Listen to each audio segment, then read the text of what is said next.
朋友们，在生活中呢，我们可以通过觉知点滴细节，比如走路时的触感，观察眼前事物时的观感，聆听声音时的清晰感，触碰物品时的刹那感，每一次呼吸流经胸腔、腹部的充斥起伏之感，来提醒我们活在当下。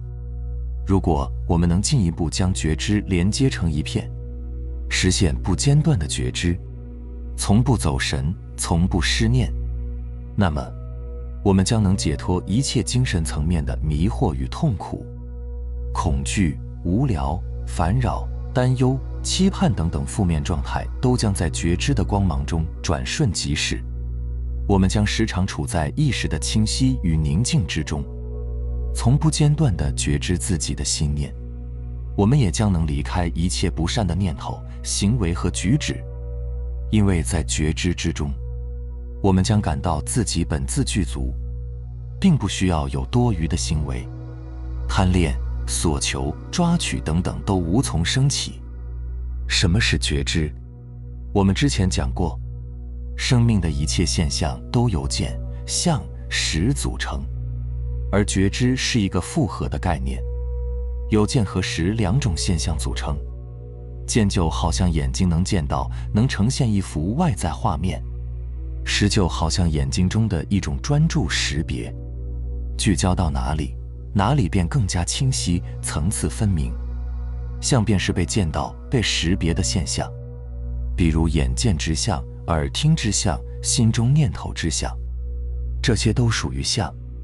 在修行中呢，佛家把离一切相称为第一义谛，离了一切所见之相、所听之相、念头思维情绪之相，那么剩下的便是心本身的清晰与安静。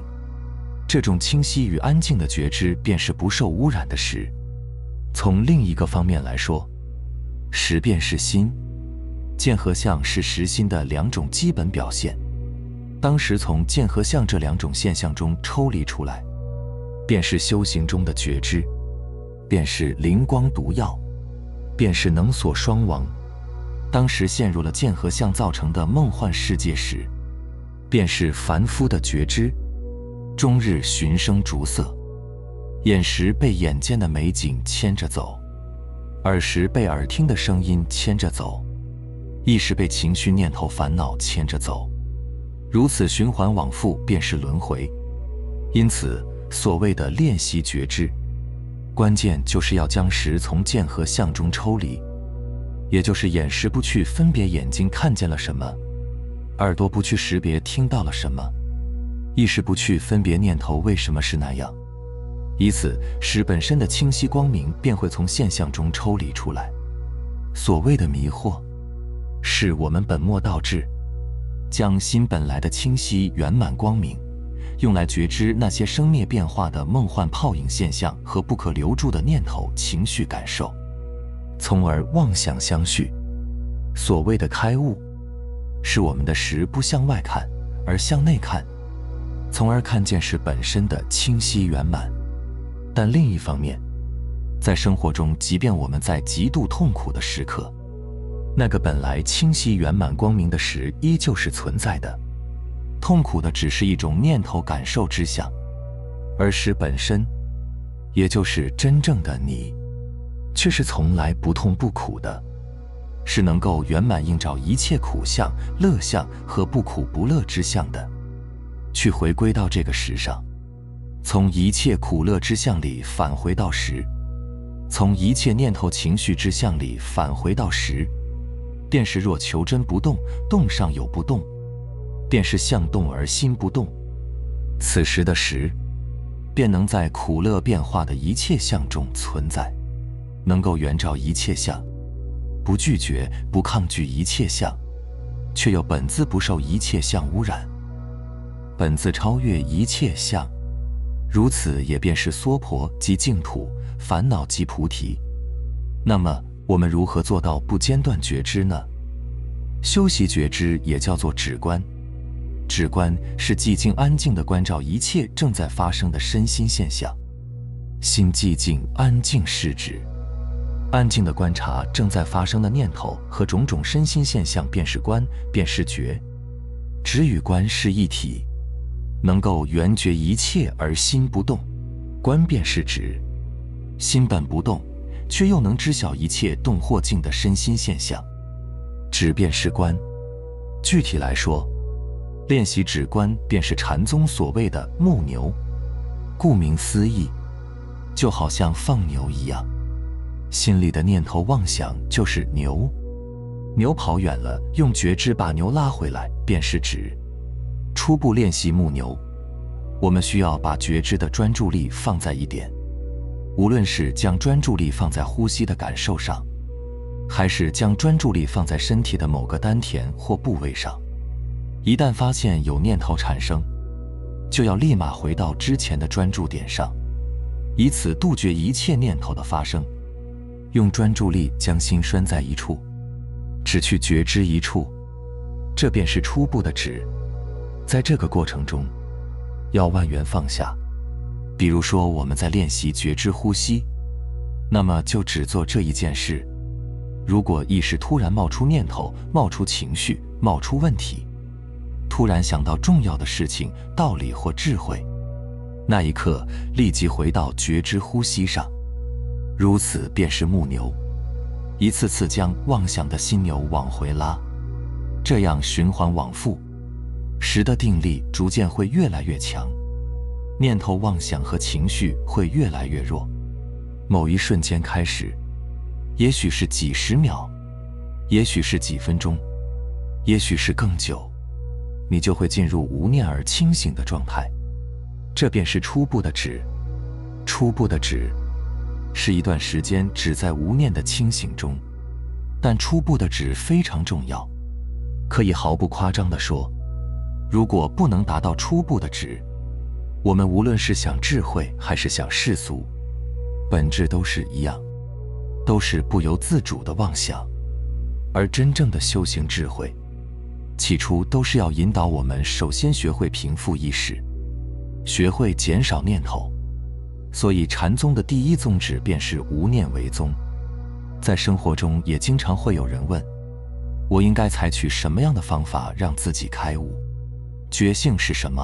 和觉知有什么不同？我修行是为了回归，找到某种真实的自己。类似种种呢，在某种角度来说，皆是妄想念头而已。如果说真有开悟这回事，那么首先就是把这些妄想、推测和疑惑放下。当心里寂静无念时，自然会有体悟和答案。与寂静无念的止相对，更高级的止是指在念头和情绪的变化中，此时的止便是观。这种更高级的止依旧是靠牧牛来实现，但其中的区别在于，曾经的牧牛，我们也许还有个反应的过程，比如妄想了很久才反应过来，我要回到专注点上。但其实，那一刻那个反应、那个调整、那个往回拉的一念、那个寻找方法的一念，依旧还是个念头妄想。更高级的止，是念头发生的瞬间就是往回拉的瞬间，这其中已经不存在任何过程，而是同步，犹如光照瞬间驱散黑暗，其中不再有过程。这便是所谓的知幻即离。觉知到任何一念的瞬间，本来就是对那一念脱离的瞬间，将这样的瞬间连接起来，我们就能实现无间觉知，不间断的觉知，从而不会失去对任何一念的觉知。如此也便是时时刻刻的修行，时时刻刻的正念，也便是我们常说的心不随境转。在这个基础上，更进一步，我们也便能实现心能转境。所谓的心能转境，是说心具备了调伏和改变念头和感受的能力。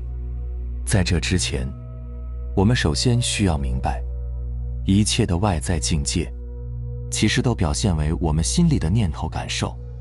所以有一句话叫做心外无物，这就好像外在世界是通过你的眼睛，在心里呈现了一幅图像。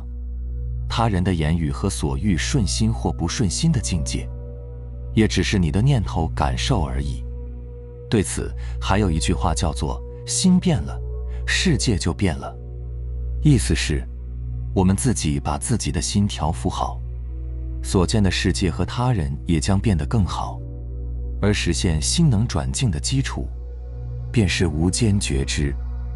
所以，首先我们要能觉知到每一念、每个感受的发生。首先要学会与每一念和平共处，去觉知并容纳任何一个正在发生的好坏念头、感受。在这个基础上，才有可能改变它们。否则，我们对抗这些原本的念头和感受，只会陷入另一段挣扎的念头。所以，改变人生境界，让内在此刻的念头充满正能量，首先是要觉知、接纳，且不错过原本正在发生的念头，从而在觉知中不迷入新的妄想。在实修中，不间断的念佛，就是不间断地改变正在发生的每一念。假如我们能做到无间觉知念头10分钟，就能做到无间念佛10分钟。在这10分钟里，心将不会陷入其他的妄想杂念。而念佛的本质是什么？是念自己的心就是佛，是念自性佛，念的是一种愿景，念的是一种信心。在无间觉知念头里，这种信心和愿力会施加在自心正在发生的每一个念头里，不曾间断，不曾遗失，更不曾陷入其他杂念妄想。如此，正在发生的每一念，便是正能量的每一念。如此，我们也将是在不间断的每一念里，将慈悲祥和的佛菩萨请进了自心。而禅宗的参禅更是如此。参禅依旧是建立在无间觉知每个念头的基础上，在原本的每一念发生的瞬间参究是谁，参究是谁在看见，是谁在识别。那么究竟是谁呢？是超越好坏念头的识，是本自圆满光明清晰的识，在知晓着每一念。除此之外，在无间觉知中，我们如果愿意，还可以将意识里的每一念定在观想场景上。比如一段时间里，心里只观想一个画面，例如落日云海光辉之美，又或是静坐山顶清幽之处。终究，在无间觉知里，每一念都不会被遗漏。我们将从接纳原本的每一念里，将从接纳每一种好坏感受里，都体认到那个映照一切的本自不动的本自圆满广大清晰的识。明白了吗？好了，非常感谢你能看到这里，希望能对你有所触动和启发。我们下期再见。